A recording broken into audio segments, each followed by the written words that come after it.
Hey guys, so we are going to do a little bit of work with Chapter 7 for the next few weeks. And this unit is actually one about what we call identities. And identities are kind of the thing that people hate the most in pre-calc, so I really apologize. But the good news is, since we're online, we're not going to be doing super difficult stuff. It's just going to be more kind of what I consider fun stuff. It's more like a puzzle. The thing to keep in mind with these is there is not just one way to solve them, and oftentimes you are going to try something and it completely fails. That's completely okay. So we're going to start with just doing the 7-1A stuff today, and then we'll move into the B and C stuff in the next week or so here. So the very first thing is to kind of understand what an identity is and start to recognize different types of families of identities. So you do need to kind of remember a little bit about some of your, I guess, Algebra 2. You may not have ever really known what the word identity means, but I'm sure you've heard it. You can read through what the text says. I mean, you know your book's terrible, but an identity means one side equals the other. So it's what we would call a true statement. It would be an all solutions statement. It means that all answers or infinite answers should work. For instance, x to the fifth over x to the third is the same as x squared. So these are real simple things essentially. These sides, once you distribute, are completely equal. These are examples that are not identities because these have actual solutions for x in both of these cases. So that's what an identity is. So we're going to work with identities within this section. And to start with, we need to kind of understand a little bit about how it relates to some of our trig identities. So I have a normal looking triangle here. We're going to call the hypotenuse R. Sorry, it's kind of not easy to see this. This point out here is x comma y, which means that the length along the bottom is x and the height along the side is y. Now, we're going to use this as an example. This is not something that you need to really write down and remember over and over. This is not something we will really use past this lesson. We're just going to relate it to a random triangle to try and understand how these coordinate grids and these identities relate to the normal trig identities. So to start with, remember cosine. If we're looking at cosine, it's usually your adjacent over hypotenuse, and theta is always that angle that we're talking about inside next to the origin. So we're going to have x over r. Our sine is the opposite over hypotenuse, so it's y over r. And finally, tangent is our opposite over our adjacent, y over the x. The good news is with all the rest of the trig identities, they're all flipped, so that's kind of wonderful. Nice and easy, no thinking needed. And these are what we're going to be using as we reference the next few pages. So I'll kind of put this back up as we need it. So here's all the different identities that we just kind of derived. But again, remember, we're only going to use these x, y, and r ones for just this lesson. It's not something we're going to be using and referencing over and over again. The ones we will reference over and over again are the ones that are in this little middle section here that are called fundamental trig identities. These are the ones that you probably want to look at and reference over and over. If you want to take a screenshot of what I'm saying right now, this is the screen to take. You need to remember a little bit about symbols, and I don't know if you've ever been told some of these. We did do this one in class. Sign with a little teeny tiny -1. We call it inverse sine. That is not the same thing as taking the sine of theta to the -1. Those are totally different things. It really means it's not the same thing as going 1 over the sine of theta. And we talked about that when we did our trig unit in school. The other thing you need to be aware of is sometimes instead of writing like cosine theta squared, meaning like cosine theta times cosine theta, they write it like this with a little tiny 2 kind of in the middle between the cosine and the theta, just like over here. It's written the same way, but these are what are equal when they say that.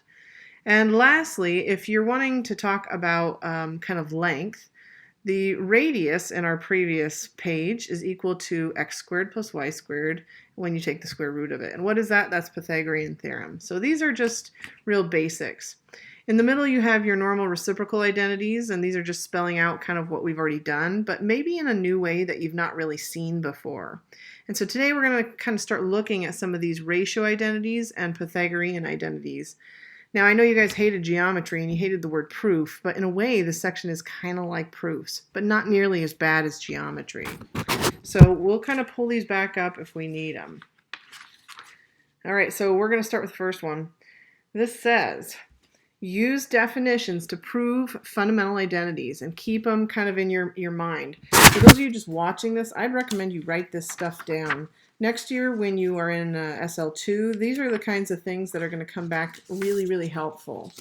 Now, we're going to use our X, Y, and R examples in this one just because it's what we've just derived, and it's a little bit easier to see by doing it that way. Now, remember, we're not going to use X, Y's, and R's past this lesson. It's just that this is going to help us derive these. So back on that previous page, we need to remember that cosine theta is equal to X over R. Our sine of theta was y over r. And remember the Pythagorean theorem. R squared equals x squared plus y squared. Let me see if I can make this a little more clear. It looks a little unclear to me. There we go. Hopefully that's better. Still kind of freaking out. So there we go. We're going to start by trying to prove that one side of the equation equals the other. When we start working on identities, we'd never go ahead and play with both sides. We only play with one side and try and make it look like the other. So I'm going to pick the left side. And I know that cosine squared theta, remember I could rewrite that if I wanted. It's cosine theta squared. And the other one is sine theta squared. See, these are the same thing. So instead of saying cosine theta, I'm going to plug in what I got. I've got x over r, and it's squared. Same thing for the sine of theta. I've got y over r, and it's squared. Now these are equal to 1 each time. I should be rewriting that, but you know, at this time that I'm making this is 9 o'clock and I'm tired. So looking at this, we're going to go ahead and simplify it as best we can. Notice that they're both within parentheses and squared, so you may as well go ahead and simplify that a little. It's not a whole lot of work. And I know we all hate fractions, but they both have the same denominator on it. So we can go ahead and add these and have one denominator. So x squared plus y squared on top, all over r squared on the bottom. Now, I'm not really like doing a whole lot. I'm just going through and trying to simplify as best I can.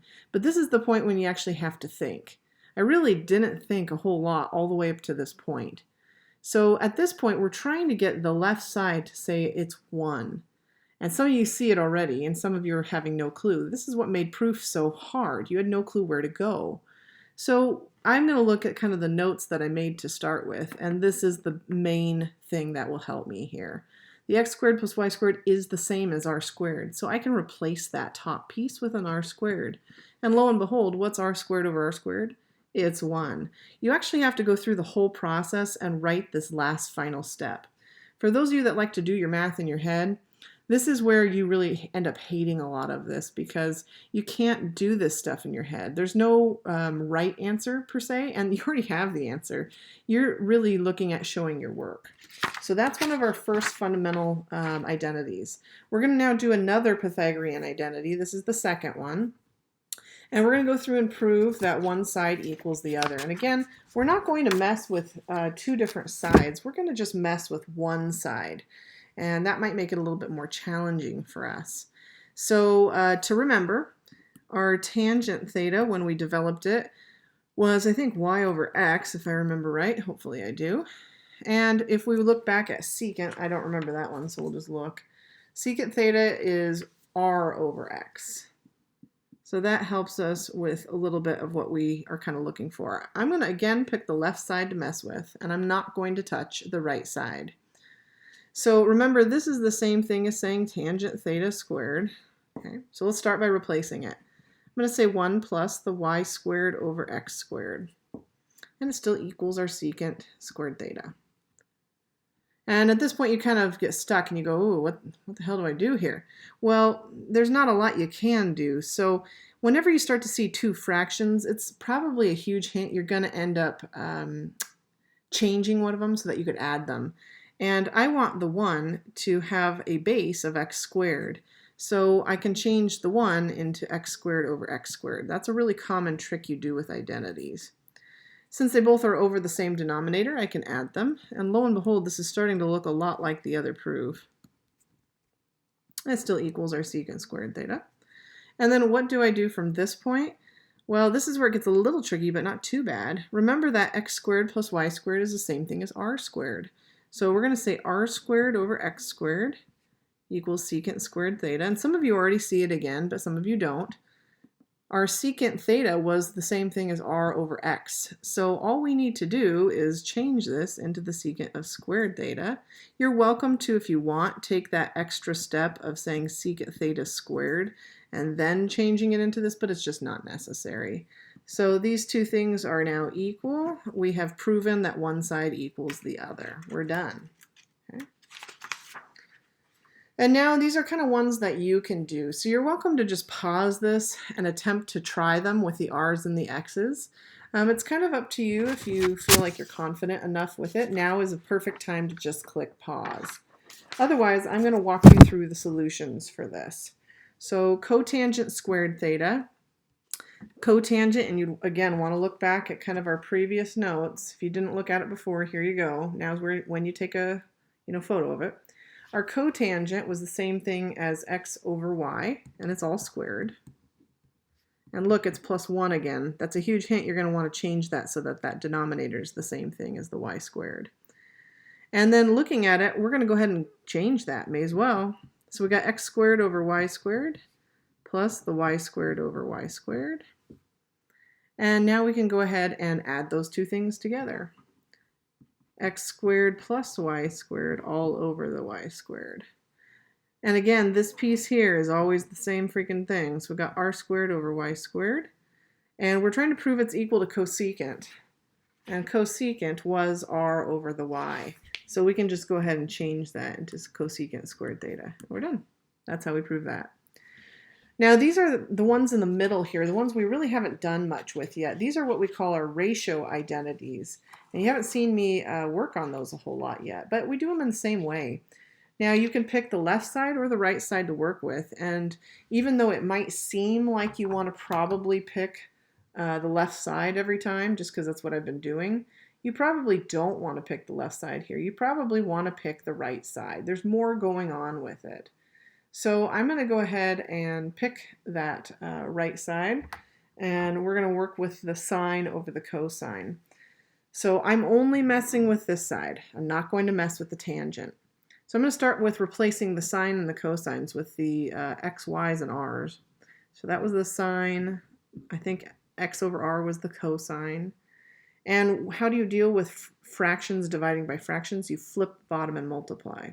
So it's y over r times r over x, and those two cancel. We're left with y over x, which lo and behold just happens to be tangent. Okay, there we go. That's not too hard. Now these are the same way, it's just that secant and cosecant are kind of like the opposites of what we just did. So our secant is the same thing as r over x and r over y. Flip and multiply, so it's the same thing as multiplying by our y over r, and these cancel. So we're left with y over x. Not too bad. That, lo and behold, is tangent, so we are good to go. Now, why is it that I picked this side to work with and mess with? It's just because they had more going on. Whenever you pick the side that has the least going on, it's a lot harder to try and build on it. And then finally, and this is our last part of this, you need to be aware that these functions can be arranged in many different ways. And it's usually really useful to start taking a list of what we have. So for instance, not this page, this page. This is a really helpful page. If you want to go to my website, I have kind of this type of a page in a giant cheat sheet written out for you. It's helpful to have and keep for next year in SL2.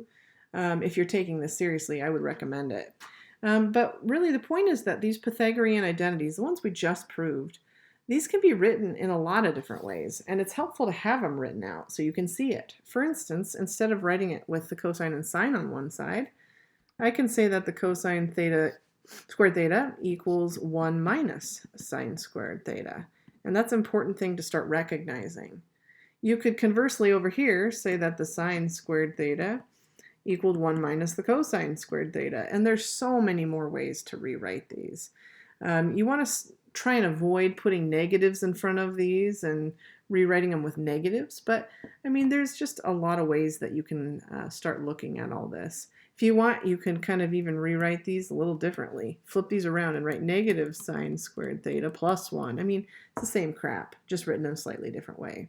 But it's important to recognize that these are all the same, and there's many different ways that those can come across.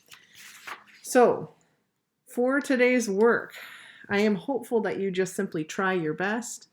You just try many different ways. If you find you're getting frustrated, stop. What I tell people every year is that these are like puzzles.